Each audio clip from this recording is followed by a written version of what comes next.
Rory Coyne's pulse thundered in his ears. He wasn't great with heights, and when you're standing on the 6-inch wide ledge of a building 5 stories up, that's a bit of a problem. He tried not to look down, but he didn't have many other options. Looking to the left or right gave him a view of the Dublin skyline, but from an angle that only emphasised that he was now a part of that skyline. He had tried closing his eyes, but his treacherous imagination insisted on showing him the ground rushing up to meet him again and again. He was regretting the 4 pints he'd sunk before getting up here. 4 was either too many or too few. It was certainly not the right amount. He was sober enough to be terrified, and drunk enough to want to cry. A pigeon landed on the balustrade beside him and cooed. He tried to focus all of his attention on it. The pigeon looked at Rory, and then pointedly down at the ground. "Feck off!" His sweaty hands clung even tighter to the balustrade as the autumn winds tugged at his bomber jacket. The wind was worse than the view. He steadied himself, then quickly pulled his left hand away to wipe it on his jumper. The movement was met with a gasp from the crowd below. A sickeningly giddy shock of excitement passed through him before his hand found its hold on the white stone again. He'd been up here for about 25 minutes now. For the first 10, nobody had seen him. When standing on a ledge 5 stories up, the options for getting someone's attention are very limited. Well, bar the one very obvious and dramatic option. Eventually, some Spanish students had noticed him. A large group of them had gathered, looking up, chattering excitedly for several minutes, while the natives tutted and weaved around them.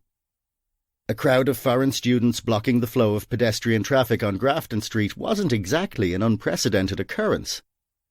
Then a girl who worked in HMV had poked her head out of an upstairs window to have a cheeky fag, and she'd made eye contact. Her scream had really got things moving. There was now a ring of uniformed Gardaí trying to close off the street below, which had immediately drawn a crowd. Rory's situation combined 2 things Dubliners loved: drama and a free show. A busker had set himself up at the edge of proceedings and was belting out a less than sympathetic rendition of R. Kelly's "I Believe I Can Fly." Rory glanced down again.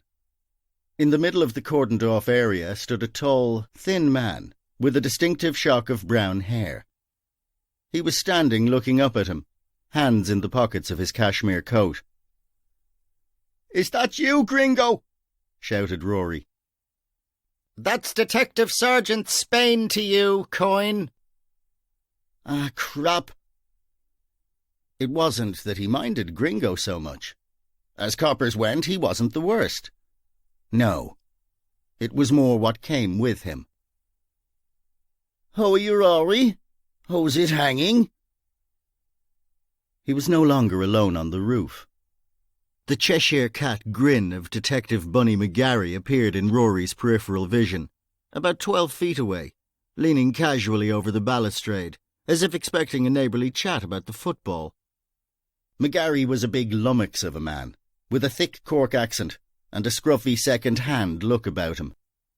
He was early 30s, 6'2" and fat, but in a usable way.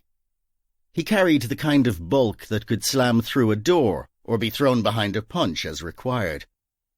His left eye was lazy, which gave people the impression he was slightly unhinged. That impression was frequently backed up by his behaviour.